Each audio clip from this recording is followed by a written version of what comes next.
ઠાકરજીભાઈ, નીલમ વાત કરું છું મહામંથન મંતવ્ય ન્યૂઝથી। જે પ્રકારે ઠાકરજીભાઈ આજે જે મુદ્દે વાત કરવી છે જે પ્રકારે ઉમેદવારી ફોર્મ પરત ખેંચવા માટેની આખી જે જદ્દોજહદ થઈ, ખાસ તો ઉત્તર ગુજરાતમાં કેટલી બધી બેઠકો છે તે બિનહરીફ જાહેર થઈ છે, ચાહે મહેસાણા હોય, બનાસકાંઠા હોય। શું કહેશો કોંગ્રેસના એક નેતા તરીકે, આપનું શું કહેવું છે આ સમગ્ર મુદ્દાને લઈને? બેનશ્રી, બહુ દુઃખદ ઘટના છે કે લોકશાહીમાં ચૂંટણી લડવાની હોય, લોકોના મતાધિકાર જયારે આપ્યો, આવું જ જો કોંગ્રેસે વિચાર્યું હોત તો મતનો અધિકાર જ ના આપત લોકશાહી દરત। કોંગ્રેસે વિચાર્યું, આજે હમણાં તમારા ફોન પેલો ઓડિયો સાંભળતો હતો મહેસાણાનો, એક ભાઈને કહે છે કે કોઈ નામ હું ભૂલી ગયો કે 200 કરોડની પાર્ટી હતી ભાજપમાં, 4000 કરોડ, તું 80 લાખ લઈને બેસી જા, મહિને 27 લાખ વ્યાજ આવશે, 80 લાખ રૂપિયા આપીને।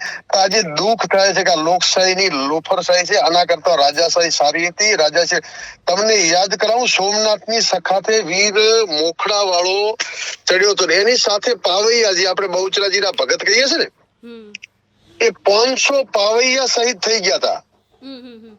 અને દેશ જયારે આઝાદીની લડાઈ લડતા હતા, ગાંધીજી હોય, જવાહરલાલ નહેરુ, સરદાર વલ્લભભાઈ પટેલ, ભગતસિંહ, ત્યારે આ ક્રાંતિકારીઓને લડવા માટે પૈસા નતા, હંમેશા પૈસા જોઈએ લડવા માટે।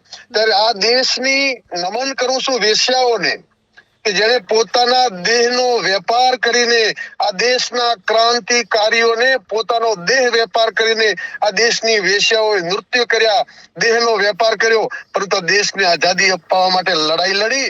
આજે દુઃખ સાથે આ નફટાઓને કહું છે કે તમારા, મારી પાસે કોઈ શબ્દ નથી હિસ્ટ્રીમાં કે મેં શોધ્યું કે શબ્દ નથી મળતો કે આ લોકોને શું કહેવા। આ દેશની વેશ્યાઓ મહાન હતી, જે આજે પૈસા લઈને જે લોકો ફોર્મ ખેંચીને બેસી રહ્યા છે ને, એના માટે તો કલંકી જે લોકો છે કે એના પરિવારમાં ખબર નથી કે વંડી ટપીને પેદા થયેલી પેદાશો છે શું છે। ઠાકરસિંહભાઈ, ઘણી બધી બેઠકો એવી પણ છે કે જ્યાં કોંગ્રેસને મતલબ સારા ઉમેદવાર પણ નથી મળ્યા, અને જ્યાં મળ્યા છે ત્યાં આ પ્રકારની જે ઘટનાઓ સામે આવી છે, ફોર્મ પરત ખેંચાયા છે, શું કેવું છે? તમને કહું, જો ફોર્મ પરત ખેંચ્યા નથી, આ તમે એક પણ ભાજપનું ફોર્મ પાછું ખેંચ્યા નથી। પોલીસ તંત્રના દમન સામે, અધિકારીઓના દમન સામે તમે ઓડિયો સાંભળજો મહેસાણાનો, 80 લાખ લઈ લે, તારી જિંદગી બની જાય, ભાજપમાં આયા બધા આવે છે પૈસા માટે આવે છે। આનો મતલબ થયો કે મતદાતાઓનો મતદાનનો અધિકાર છીનવીને માત્ર લોકશાહીની લોફરશાહી, પૈસા, લાલચ, દબાવ, માત્ર પોલીસના દબાવથી ફોર્મ ખેંચ્યા છે। એટલે આ લોકોએ જે ગદ્દારી કરી, મેં કહ્યું કે આ દેશની વેશ્યાઓ કરતા પણ આ લોકો હલકા છે, જે લોકોએ આ દેશના મતદારો સાથે દ્રોહ કર્યો છે। દેશના મતદારોને પ્રતિનિધિ ચૂંટવાનો અધિકાર છે, આ લોકો જે પ્રતિનિધિ થઈ ગયા, સામેવાળા પૈસા, ભાજપે પૈસા આપી દમન કરીને જેને બેહાડ્યા છે અને જે જીત્યો છે, એ પ્રજાના વિકાસની વાતો, ગટર યોજનાઓ હોય કે કોઈના ઘરોના પ્રશ્નો હોય, મકાન શહેરના, એ નથી પણ, કારણ કે એ તો કરોડો રૂપિયા આપીને બિનહરીફ થઈ ગયા છે। આ લોકશાહી ખતમ કરવાનું, ગાંધીને ગુજરાતની ભૂમિને કલંકિત કરવાનું કૃત્ય, લોકશાહીને મટાડવાનું કૃત્ય જે પાપ કરી રહ્યા છે, અને કુદરત નહીં છોડે।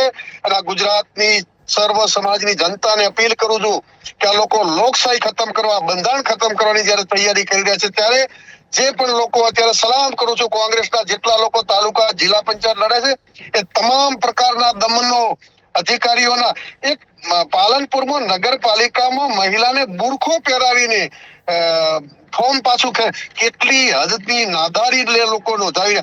તમારું 30 વર્ષનું ભાજપનું શાસન છે, તમને ઉમેદવાર નથી મળતા, તમારા ઉમેદવાર એવા સક્ષમ નથી તમે જીતાડી શકો, જેના કારણે કોંગ્રેસના ઉમેદવારો ઉપર ત્રાસ, જુલમ ગુજારી ફોર્મો ખેંચવાની જે વૃત્તિ થઈ છે, એ લોકશાહીની હત્યા કરવાનું જે કામ થઈ રહ્યું છે, એ આ ગુજરાતની જનતા ક્યારે સોંખી નહીં શકે। અને જે લોકોએ આવી ગદ્દારી કરી છે, એ ઇતિહાસના પાનામાં એના પરિવાર, એના સંબંધીઓને પણ કહું છું, એની માતાઓ દુખી છે કે મારા કુખે આવા દીકરાઓ જન્મ્યા છે જે ગદ્દારી કરીને ફોર્મ પાછું ખેંચે છે। ઠાકરસિંહભાઈ, બીજો એક મુદ્દો, પોલીસની મિલીભગતને લઈને આરોપ સતત લાગતા રહ્યા છે, અને આ વખતે પણ એવા આરોપ આમ આદમી પાર્ટીએ પણ લગાડ્યા છે કે ભાજપ પોલીસને આગળ કરીને આ કાવતરાઓ કરતા હોય છે, ષડયંત્ર કરતા હોય છે, શું કહેવું છે આપના મતે પોલીસની મિલીભગત? જ્યારે સરકાર हमसे डरती है, पुलिस को आगे करती है। સરકારથી પહોંચાતું નથી, લોકશાહી ઢબે લડી શકતા, દમન કરીને કોંગ્રેસ અને લોકશાહીને ખતમ કરવાનું જે કાર્ય કરી રહ્યા છે, એને ગુજરાતની જનતા જવાબ આપશે। બિલકુલ ઠાકરસિંહભાઈ, અમારી સાથે જોડાયા અને માહિતી આપી તે બદલ આભાર આપનો।